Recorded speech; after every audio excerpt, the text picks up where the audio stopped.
Alamin ang latest weather update ngayon dito sa Sir Aris Official Weather News Today. Ngayon muna nating tingnan yung sitwasyon regarding severe tropical storm Ophel.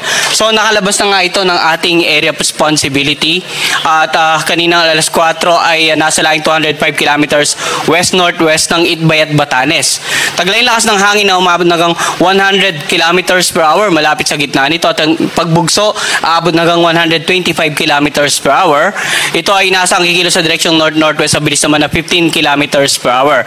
Subalit, bagamat nakalabas na ito ng ating air responsibility, dahil yung malawak na radius nito ay inaasahan pa rin natin, may nakataas pa rin po tayong wind signal number 1 dito sa may bandang dulong Hilagang Luzon. So makikita natin sa forecast track natin ng bagyong si Ophel, posible nga by tomorrow early morning ay muli itong pumasok dito sa northern, halos northwestern boundary ng ating air responsibility. Tawarin itong Taiwan hanggang sa humina tuluyan bilang isang low pressure na lamang by Monday. So kahit nakalabas na po ng PAR itong bagyong si Ophel, ito yung dahilan kung bakit may warning signal pa rin tayo sa may bandang Batanes, wind signal number 1, dahil nga yung radius niya malapit pa rin halos dun sa sentro ng bagyong si Ophel. So ito nga naka-highlight no sa severe tropical storm na si Ophel. Ngayon ang pinag-uusapan natin, tropical cyclone wind signal number 1 nakataas sa lugar ng Batanes. Ano inaasahan ng mga kababayan natin sa Batanes? Mga paminsan-minsang pagbugso ng hangin. Himayin din natin in terms of rainfall, posibleng may mga paminsan-minsang pag-ulan, no? So as much as possible, makinig pa rin sa update ng Pag-asa patuloy sa bagyong si Ophel or patungkol sa bagyong si Ophel at patuloy pa rin makipag-ugnayan sa kanilang local government at saka local disaster risk reduction managers para sa patuloy na disaster risk preparation and mitigation measures. Samantala, in terms of pag-ulan, itong bagyong si Ophel ay magdudulot pa rin, inaasang magdudulot ng moderate to heavy rains dito nga sa may bandang Batanes area na posible pa rin maging sani ng mga localized flooding, lalong-lalo sa mga lugar na may kababaan or low-lying areas at sa mga lugar na malapit po sa mga ilog, baka posibleng tumaas yung level ng tubig. Kaya maging alerto pa rin yung mga kababayan natin dito sa may bandang Batanes area kahit wind signal number 1 na lamang yung nakataas sa inyong lugar. Samantala, yung bagyong or Typhoon Pepito naman, nasa loob nga na ating air responsibility, kanina alas 4 ay nasa laing 465 kilometers silangan ng Giwan Eastern Samar. Taglay naman ni Pepito, ang lakas ng hangin umabot hanggang 150 kilometers per hour malapit sa gitna nito at yung pagbugso aabot hanggang 185 kilometers per hour. Ito naman ay kumikilos sa direksyong west-northwest sa bilis na 30 kilometers per hour. So, makikita natin, offshore pa rin yung tinatayang sentro ng bagyong si Pepito. Subalit yung makakapal na kaulapan nito, dahan-dahan na ngang nakakarating dito sa ilang bahagi ng Eastern Visayas at maging dito sa ilang bahagi ng northeastern part ng Mindanao. So ano nga ba inaasahan natin dahil sa patuloy na paglapit ng bagyong Pepito sa landmass ng ating bansa? Unahin po muna natin yung inaasahang pagkilos nito throughout the forecast period in the next 3 to 5 days. So ito yung tinatayang lokasyon ni Pepito kaninang alas 2 ng hapon. At bukas ng alas 2 ng hapon, tinatayang sentro nito ay halos malapit na dito sa northeastern part ng Eastern Visayas. Posibleng mag-landfall dito sa may bandang Catanduanes ng area sa darating naman na linggo ng madaling araw. At sa linggo ng hapon, posible namang either mag-landfall sa may bandang Pulilo Island or dito sa mainland ng lalawigan ng Quezon. And then sa pagitan ng linggo ng hapon, hanggang Lunes ng madaling araw ay tatawirin nga nito itong ilang bahagi ng Central Luzon at Northern Luzon area. Hanggang sa tuloy nito makalagpas ng ating landmass sa darating na Lunes ng madaling araw at tuloy makalabas ng ating area of responsibility sa darating naman na Lunes ng hapon. Ngayon, ano nga ba yung pinakikita ng ating forecast track?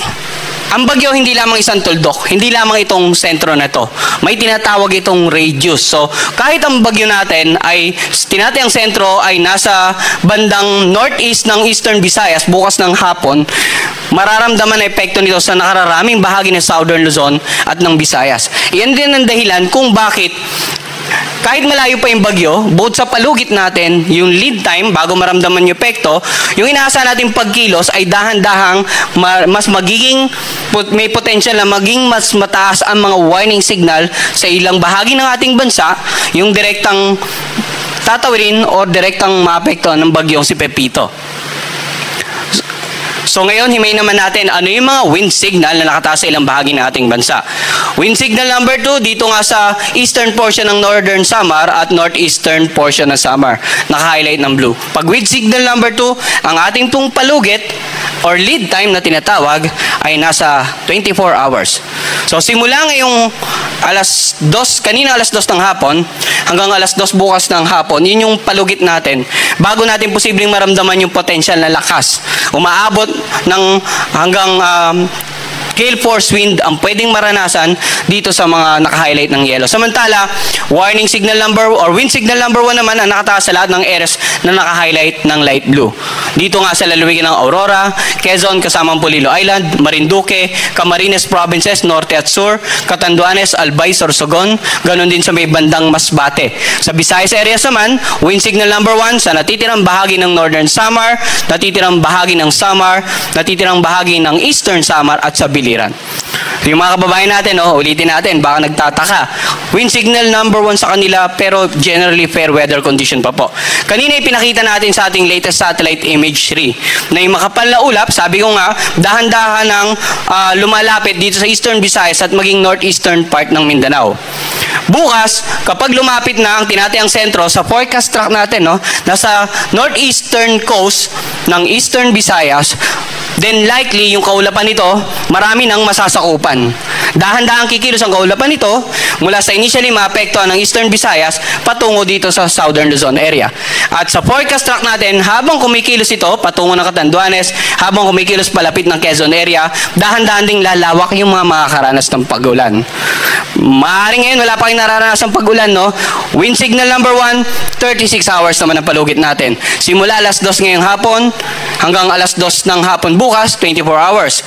Alas 2 ng madaling araw ng linggo, 36 hours. So ang lead time natin, bago natin aktual na maramdaman, 36 hours or less. Bakit less? Kasi yung mas malapit na expose sa bagyo, maaaring less than 36 hours ang actual na ang lead time bago nila maramdaman. And of course, yung mas nandito sa mas malayong part ng bagyo, maaaring the entire 36 hours bago po nila actual na maramdaman. And uulitin natin yung warning signal, bagamat nasa wind signal number 2 lamang tayo, habang lumalapit ang bagyo, posibleng magkaroon tayo ng mas mataas na wind signal. Kasi kung babalikan natin, actually bago maglandfall dito sa may bandang Catanduanes, posible pa itong umabot ng super typhoon category. Bahagya, saglit na pagiging super typhoon category, we're not ruling out that possibility bago ito maglandfall dito sa may bandang Catanduanes area. And babalikan din natin, kanina pinaliwanag natin yung area of probability.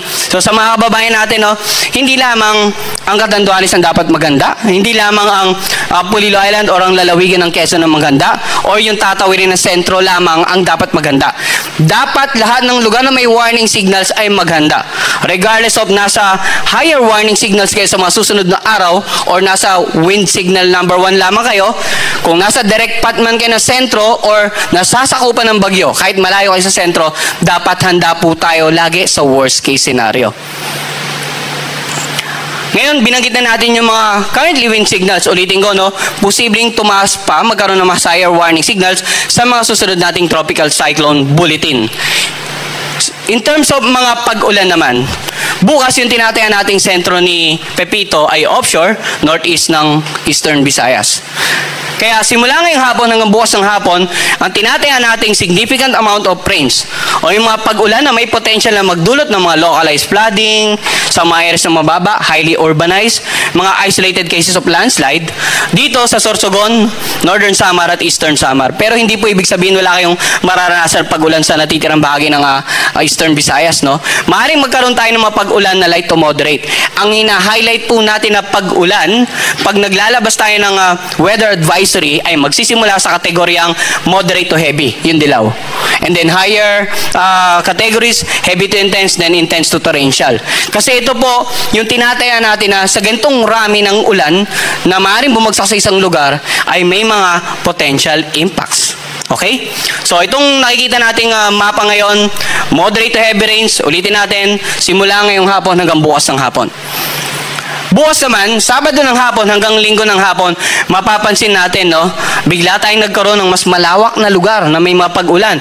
May mga lugar na tayong aabutin ng intense to torrential. Ito yung Camarines Norte, Camarines Sur, Catanduanes, Albay at Sorsogon. Samantala, heavy to intense, Northern Samar, Eastern Samar, Masbate, the entire Quezon Province, including Pulilo Island at lalawigan ng Aurora. Bakit ganito yung forecast na ulan natin? Moderate to heavy naman, dito nga sa Samar, Biliran, Leyte, Romblon, Marinduque, yung natitirang bahagi ng Calabarzon area, Metro Manila, Bulacan, Pampanga at Bataan. So bakit sa pagitan ng Sabado ng hapon hanggang Linggo ng hapon ay ganito ng karami yung pag-ulan natin? Pinakita natin sa forecast track, no, na sa Sabado, posibleng or sa darating na weekend, posible itong maglandfall dito sa may bandang Catanduanes, then kumilos patungo nga ng lalawigan ng Quezon. So gaya ng binabanggit ko, habang lumalapit yung bagyo, yung makakapal na ulap na pwedeng magdala ng ulan, magiging mas malawak ang nasasakupan. Kaya dapat po, maging guidance din ito sa ating mga local government units at saka local disaster risk reduction managers para po sa mga banta ng mga pagbaha, lalong-lalo sa lalayong areas, yung mga pagbaha sa mga komunidad na malapit sa ilog dahil maaaring yung tubig na mapupunta sa ilog ng inyong karatig lalawigan ay sa bayan nyo pala papunta yung pag-agos.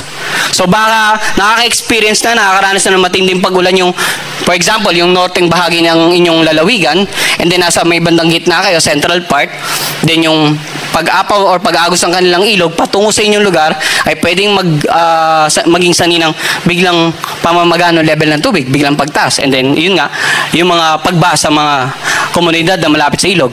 Pagguho ng lupa, no? Ilang bagyo na rin na nagdaan, previously naapektuhan itong Bicol region, nakararaming bahagi ng southern zone area. So, konting pagulan, posibleng magdulot ng mga paglambot ng lupa, maaaring saturated na, at magdulot ng cases ng landslide. So, area na naka-highlight ng red, inaasahan natin, posibleng magkaroon ng napakaraming insidente ng mga pagbaha at pagguho ng lupa. Areas naman na naka-highlight ng orange, marami ring insidente, lalong-lalo sa mga urbanized areas, low-lying areas, at sa mga highly susceptible areas, pwedeng magkaroon ng landslide. Sa areas na naka-highlight ng yellow, pwedeng magkaroon tayo ng mga localized flooding and localized incidents of landslide sa highly susceptible areas. Yung actual na epekto, maaari pang magbago, no? Kaya dapat continuous monitoring po tayo sa magiging pag-ulan sa inyong lugar sa mga susunod na araw. At wag po kayong makakalimot na patuloy nga makipag-ugnayan sa inyong mga local government officials at saka disaster risk reduction managing officers para sa patuloy na paghahanda sa paparating na bagyo. At sa kasagsagan ng bagyo, no, habang tumatawid yung inaasahan natin ngayong weekend. Dito southern Luzon area, central, all the way to the some parts of the northern Luzon. Ilang araw na po tayo nagbibigay ng babala, no? Hopefully ngayong darating na weekend ay nakapag-stockpile na po tayo ng goods. Supplies may be enough for 2 to 3 days. At nasa maayos na lugar na, secured na yung ating mga properties, mga source of livelihood. Sa mga coastal areas, dapat naka-evacuate na into higher grounds yung mga kababayan natin. Naka-secured na kanila yung mga motor bangkas, mga sakyang pandagat, maliit na sakyang pandagat para just in case humampas yung daluyong o yung storm surges sa inyong coastal communities. At least, nakasecured yun yung mga sasakyang pandagat. Hindi tatangin sa higher or sa further offshore, sa mas malayong pati ng coastal areas, or may iwasan natin yung magbangga nito and then masira. Samantala, sa darating naman na linggo ng hapon hanggang Lunes ng hapon, makikita natin yung mga pag-ulan. Malaki pa rin ang tsansa na mayroon pa rin tayong intense to torrential rain sa lalawigan ng Quezon. Moderate to heavy rain sa nakararaming bahagi ng Central Zone and some parts of the Northern Luzon area, no? Kasama nga dyan ng Metro Manila. So balikan natin baka yung concern po nila sa Metro Manila. Bukas, ngayon hanggang bukas ng hapon, basically wala pa tayong significant amount of rain sa Metro Manila. Simula po bukas ng hapon hanggang linggo ng hapon, meron tayong naasahan na moderate to heavy. Linggo ng hapon hanggang Lunes ng hapon, meron pa rin tayong pag-ulan na isaan sa Metro Manila. At ito nga, sa nakararaming bahagi ng Central Luzon, ilang bahagi ng Southern Luzon area at ng Northern Luzon. So dapat tabayanan din natin, hindi lang yung tropical cyclone advisory, hindi lamang yung weather advisory patungkol sa pag-ulan na dala ng bagyo, kundi maging yung mga localized rainfall warning or advisories na ipapalabas naman ng ating mga Pag-asa Regional Services Division. So, nabanggit na natin yung lakas ng hangin, possible effects ng hangin, mga inaasahang pag-ulan over the next 2 to 3 days. Tingnan naman natin yung daluyong or yung storm surges, no? Yung matataas na pag-alon na pwedeng humampas sa mga dalampasigan sa mga coastal areas in particular, no? Makikita natin habang lumalapit yung bagyo, may mga matataas tayong pag-alon na inaasahan, mga paghampas ng pag-alon sa mga coastal areas ng Albay, Camarines Sur, Catanduanes, ilang bahagi ng Quezon, Sorsogon, Northern Samar, at Eastern Samar. Yung taas ng mga paghampas ng alon, posibleng umabot ng 3 metro. Samantala, sa ilang bahagi naman, like for example, Aurora, Batangas, Biliran, ilang bahagi ng Camarines Sur, Marinduque, ilang bahagi ng Quezon, itong kanlurang bahagi ng Masbate, at itong sa may bandang Samar area, 1 to 2 meters naman.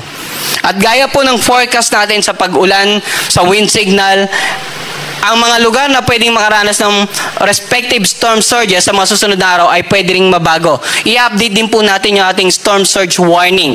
Ito po yung nilalaman ng ating storm surge warning na ipinalabas ngayong 2:00 ng hapon. Pag-usapan naman natin yung sea condition. So, both sa storm surge warning, may gale warning po tayo, no? Itong eastern coast ng Northern Samar, eastern coast of Samar, ay inaasahan nating magiging maalon hanggang sa napakaalon.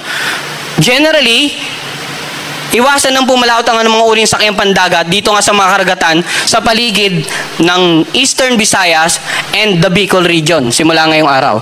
At sa mga susunod na araw, posibleng mas lumawak pa yung mga lugar na may gale warning. Gaya ng mga nabanggit natin kanina, posibleng lumawak din yung mga lugar na may wind signal.